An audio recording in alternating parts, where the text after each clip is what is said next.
여러분, 어느 날 갑자기 한 가족의 평화로운 일상이 산산조각 난다면 그 비극의 씨앗은 과연 어디서부터 움튼 것일까요?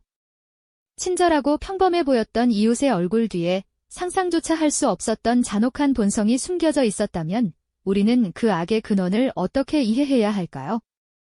오늘 저희는 우리 사회를 충격에 빠뜨렸던 한 사건을 통해 인간 심연의 어두운 단면을 깊이 들여다보고자 합니다. 겉으로는 너무나 평범했던 한 남자가 왜 그토록 끔찍한 범죄를 저질렀는지, 그리고 우리가 미처 알지 못했던 인간 본성의 충격적인 진실은 무엇인지, 그 근원적인 질문들에 대한 답을 찾아가는 여정을 함께 떠나볼까요? 이 이야기는 단순히 사건의 재구성을 넘어 우리 안의 뇌를 파헤치는 불편하지만 의미 있는 시간이 될 것입니다. 20XX 년 어느 가을날, 여느 때처럼 고요했던 한 주택가에 돌이킬 수 없는 비극이 찾아왔습니다. 세 자매가 함께 살던 그 집은 늘 활기 넘치고 웃음소리가 끊이지 않던 곳이었죠. 이웃들은 그들을 활기차고 행복한 가족으로 기억했으며 그들의 일상은 너무나 평범하고 아름다웠습니다. 하지만 어느 순간 그 모든 평화는 끔찍한 사건과 함께 산산조각 나버렸습니다. 새벽녘, 경찰차의 요란한 사이렌 소리가 고요했던 마을을 뒤흔들었고 순식간에 사건 현장은 노란색 통제선으로 둘러싸였습니다. 삼삼오오 모여든 주민들의 얼굴에는 혼란과 불안, 그리고 깊은 충격이 고스란히 엿보였습니다. 믿기지 않는 소식은 삽시간에 지역 사회를 넘어 전국으로 퍼져나갔습니다.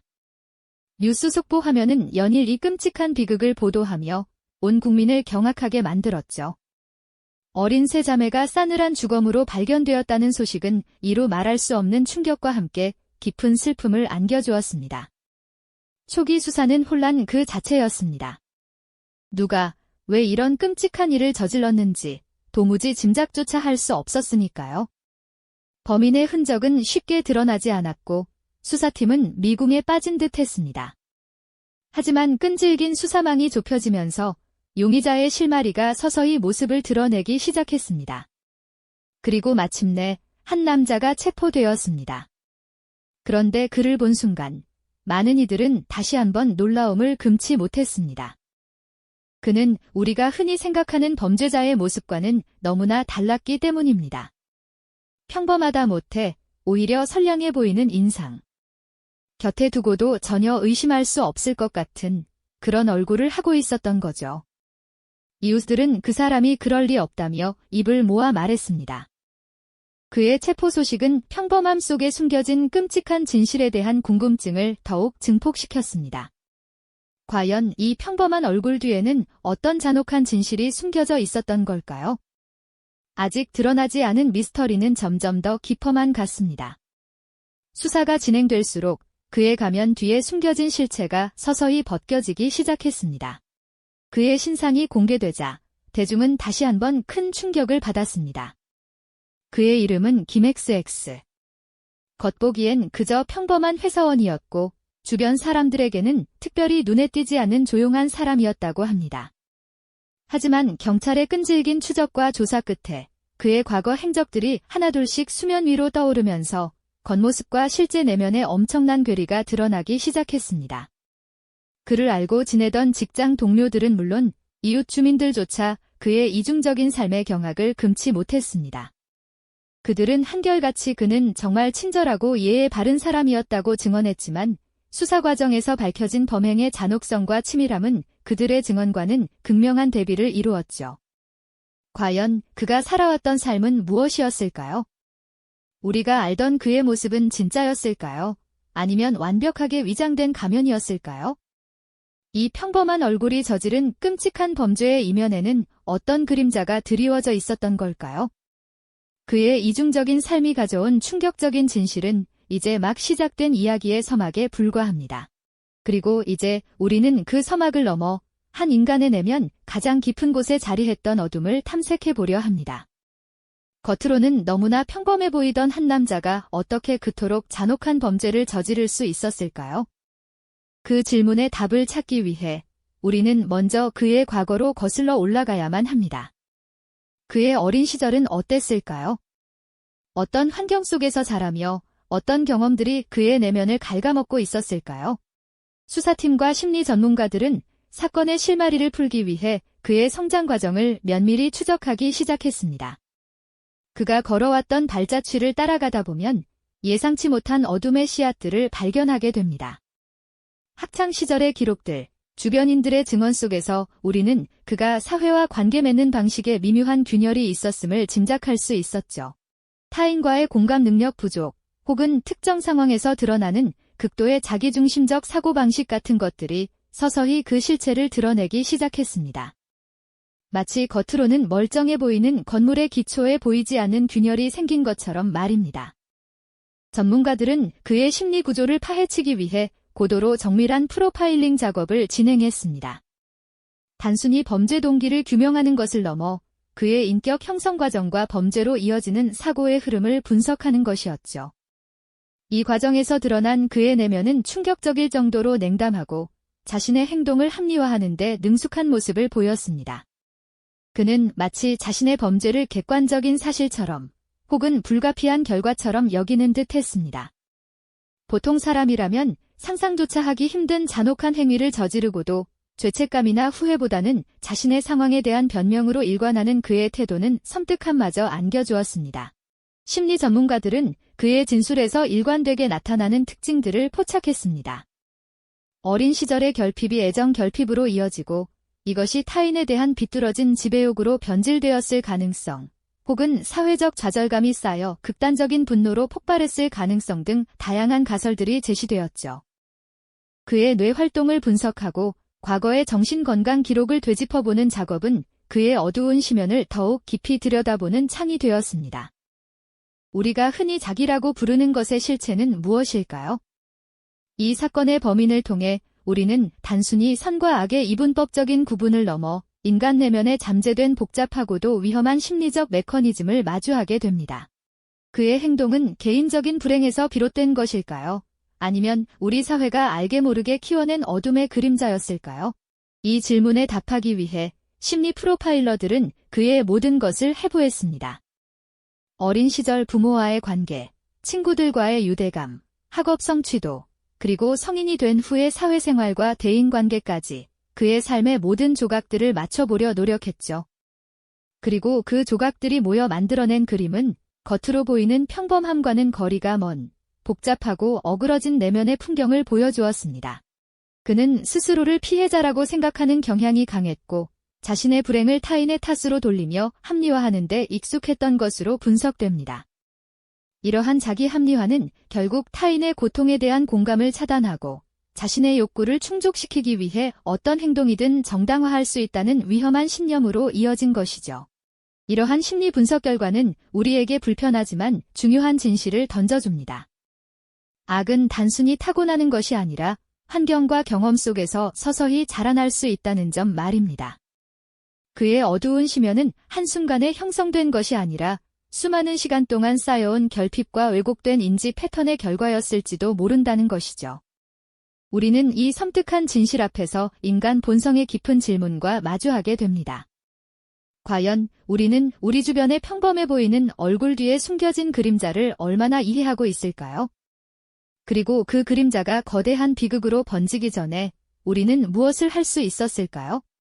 이 사건은 단순한 범죄를 넘어 우리 사회가 인간의 심리를 얼마나 깊이 탐구해야 하는지에 대한 숙제를 던져주고 있습니다. 아직 풀리지 않은 질문들이 너무나 많죠. 그 질문의 답을 찾기 위해 우리는 이제 사건의 표면을 넘어 범인의 가장 어두운 심연으로 깊이 들어가 볼 시간입니다. 대체 무엇이 그를 이토록 잔혹한 범죄로 이끌었을까요? 그의 내면에는 어떤 그림자가 드리워져 있었던 걸까요? 전문가들은 이 충격적인 사건의 이면에 숨겨진 범인의 심리를 파헤치기 위해 그의 성장 배경부터 과거의 모든 흔적을 끈질기게 추적했습니다. 어린 시절의 파편들, 어쩌면 아무도 눈치채지 못했던 작은 상처들이 모여 거대한 왜곡을 만들어냈을지도 모른다는 가설이 조심스럽게 제기되었죠. 평범해 보이는 가정 환경 속에서도 그는 자신만의 세계에 갇혀 외부와 단절된 채 외로움과 좌절을 키워왔을 가능성이 있습니다. 타인과의 건강한 관계 맺기에 실패하고 인정받지 못한다는 왜곡된 피해의식 속에서 자신만의 방식으로 세상을 해석하기 시작했을지도 모르고요. 마치 작은 틈새로 스며든 어둠이 점차 내부를 잠식하듯 그의 내면에는 점진적으로 뒤틀린 인식이 자리 잡았을 겁니다. 심리 분석 전문가들은 그의 행동 패턴과 진술 하나하나를 꼼꼼히 들여다보며 그 안에서 비정상적인 사고방식의 단서를 찾아냈습니다. 그들은 범인이 겉으로는 평범해 보였지만 사실은 타인의 감정을 공감하지 못하는 사이코패스적 성향을 지니고 있었을 가능성을 조심스럽게 제시합니다. 자신의 이익과 만족을 위해서라면 어떠한 도덕적 기준도 쉽게 무시해버리는 냉담함, 그리고 자신이 옳다는 확신에 찬 자기 합리화가 그의 내면에 깊이 뿌리내리고 있었던 것이죠. 마치 거울에 비친 자신의 모습만을 사랑하는 나르시시스트처럼 그는 자신만이 세상의 중심이라는 착각에 빠져 타인을 도구처럼 여기는 경향을 보였을 수도 있습니다. 이러한 심리적 특성들은 그의 삶의 굴곡진 순간들을 거치며 더욱 극명하게 발현되었을 겁니다. 좌절을 겪을 때마다 타인을 탓하고 자신의 잘못을 인정하기보다는 외부 환경에 책임을 전가하는 왜곡된 인식이 더욱 견고해졌겠죠. 그의 내면에서는 분노와 피해의식, 그리고 통제할 수 없는 충동이 뒤섞여 마치 폭풍전야의 바다처럼 거세게 요동쳤을 것입니다. 이러한 심리적 병리 현상들이 오랜 시간 숙성되어 결국 극단적인 범죄로 이어지는 비극적인 경로를 만들어냈다고 전문가들은 분석합니다. 그에게는 타인의 고통이 그저 무의미한 배경소음에 불과했을지도 모릅니다. 범인의 진술에서도 이러한 냉담함과 자기 합리화는 여실히 드러났습니다. 그는 자신의 잔혹한 행위에 대해 일말의 죄책감도 느끼지 못하는 듯 보였고 오히려 자신의 행동을 정당화하려는 시도를 멈추지 않았습니다. 마치 자신이 저지른 일이 거대한 서사의 한 부분에 불과한 것처럼 감정 없는 눈으로 사건을 덤덤하게 이야기하는 모습은 듣는 이들을 경악하게 만들었죠. 이는 단순한 분노나 충동적인 범죄를 넘어 철저히 왜곡된 내면 세계 속에서 계획되고 시행된 결과임을 암시하는 대목입니다. 우리는 이 지점에서 불편한 진실과 마주하게 됩니다. 인간의 본성 안에 이토록 어둡고 차가운 심연이 존재할 수 있다는 사실 말이죠. 그리고 그 심연이 외부의 자극과 만나 어떤 끔찍한 결과를 낳을 수 있는지 이 사건은 섬뜩한 경고를 던져주고 있습니다. 그의 내면을 들여다보는 과정은 단순히 한 범죄자의 심리를 파헤치는 것을 넘어 인간이라는 존재의 복잡성과 취약성을 다시 한번 돌아보게 만드는 중요한 계기가 될 것입니다. 우리가 미처 알지 못했던 인간 본성의 가장 어두운 그림자, 그곳에는 어떤 절망과 왜곡이 숨어 있었던 걸까요? 그 깊은 어둠 속에서 우리는 마침내 법정이라는 냉엄한 현실과 마주하게 됩니다. 범인의 내면을 파헤치는 복잡한 여정 끝에 이제 그 모든 진실과 추악함이 법의 심판대에 오르게 된 거죠. 엄숙한 법정의 공기는 비극적인 사건의 무게로 가득 차 있었을 겁니다. 재판 과정은 단순히 사실관계를 확인하는 것을 넘어 인간의 존엄성이 얼마나 잔혹하게 짓밟혔는지를 온 세상에 드러내는 고통스러운 시간이었죠. 법정에 선 범인의 태도는 많은 이들에게 충격과 분노를 안겨주었습니다. 자신의 행동에 대한 어떠한 죄책감이나 반성도 찾아보기 어려웠다는 증언들은 그의 내면에 자리 잡은 깊은 단절감을 여실히 보여주는 듯 했습니다. 오히려 자신을 합리화하려는 듯한 냉담한 시선과 무감각한 표정은 유가족들에게 또 다른 고통을 안겨주었을 겁니다. 그들의 절규와 슬픔은 법정의 벽을 넘어온 국민의 가슴을 울렸지만 범인의 마음에는 닿지 않는 듯 보였죠. 사법 시스템은 이러한 극단적인 범죄에 어떻게 대응해야 할까요? 검사는 범인의 잔혹성과 계획적인 범행을 입증하며 가장 엄중한 처벌을 요구했습니다. 반면 변호인은 범인의 성장 배경과 심리적 문제를 언급하며 정상 참작을 주장했겠죠. 치열한 법정 공방 속에서 우리는 과연 정의가 무엇인지, 그리고 그 정의가 인간의 가장 어두운 면을 어디까지 포용할 수 있는지에 대한 깊은 질문을 던지게 됩니다. 법의 잣대로 인간의 복잡한 내면을 온전히 재단할 수 있을까요? 이 사건은 단순한 형사 재판을 넘어 우리 사회에 여러 가지 논쟁점을 던져주었습니다. 극악무도한 범죄에 대한 처벌 수위, 사형제도 존폐 문제, 그리고 범죄자의 인권과 피해자의 권리 사이의 균형 등 다양한 윤리적, 사회적 질문들이 본물처럼 터져 나왔습니다. 이러한 논의는 우리 사회가 얼마나 취약하며 범죄로부터 안전하기 위해 어떤 노력을 기울여야 하는지를 다시 한번 상기시키는 계기가 되기도 했죠. 마침내 최종 판결이 내려졌을 때 법정에는 무거운 침묵이 흘렀습니다. 그 판결이 유가족들의 고통을 완전히 치유해 줄 수는 없었겠지만 적어도 사회적 정의에 대한 갈망에는 어느 정도 응답했을 겁니다. 하지만 판결 이후에도 남겨진 질문들은 여전히 우리 마음속에 깊은 여운을 남기고 있습니다. 이 비극의 씨앗은 어디서부터 자라났고 우리는 어떻게 해야 이러한 비극이 다시는 반복되지 않도록 막을 수 있을까요? 심리 분석 전문가들은 범인의 내면이 단순한 악인이 아닌 복잡한 사회적 요인과 개인의 왜곡된 심리가 얽혀 만들어진 비극적 결과라고 입을 모았습니다. 그의 범죄는 단순히 개인의 일탈을 넘어 우리 사회의 취약한 연결고리를 드러내는 섬뜩한 거울이 된 셈이죠. 자신이 저지른 엄청난 죄를 어떻게 인식하고 합리화했는지, 그리고 그의 딩간성이 어디서부터 단절되었는지에 대한 전문가들의 최종 해석은 우리에게 깊은 충격과 함께 성찰을 안겨주었습니다. 인간의 악이란 무엇이며 우리는 그 악을 어떻게 이해하고 또 막을 수 있을까요? 이 질문은 소름 끼치는 불편함과 함께 우리 사회의 취약성에 대한 경각심을 동시에 느끼게 합니다. 겉으로는 평범해 보이던 이웃이 어떻게 그토록 잔혹한 범죄를 저지를 수 있었는지, 그 내면의 어둠을 들여다보는 과정은 우리 모두에게 인간 본성의 복잡성과 예측 불가능성을 다시 한번 일깨워주는 중요한 경험이었을 겁니다. 오늘 우리가 함께 들여다본 이 비극적인 사건은 단순히 과거의 이야기가 아닙니다. 우리 사회 곳곳에 잠재된 어둠과 인간 본성의 복잡성을 다시 한번 일깨우는 중요한 교훈이죠. 이러한 범죄가 재발하지 않기 위해 개인과 사회는 어떤 노력을 기울여야 할까요? 완벽한 해답을 찾기란 쉽지 않을 겁니다.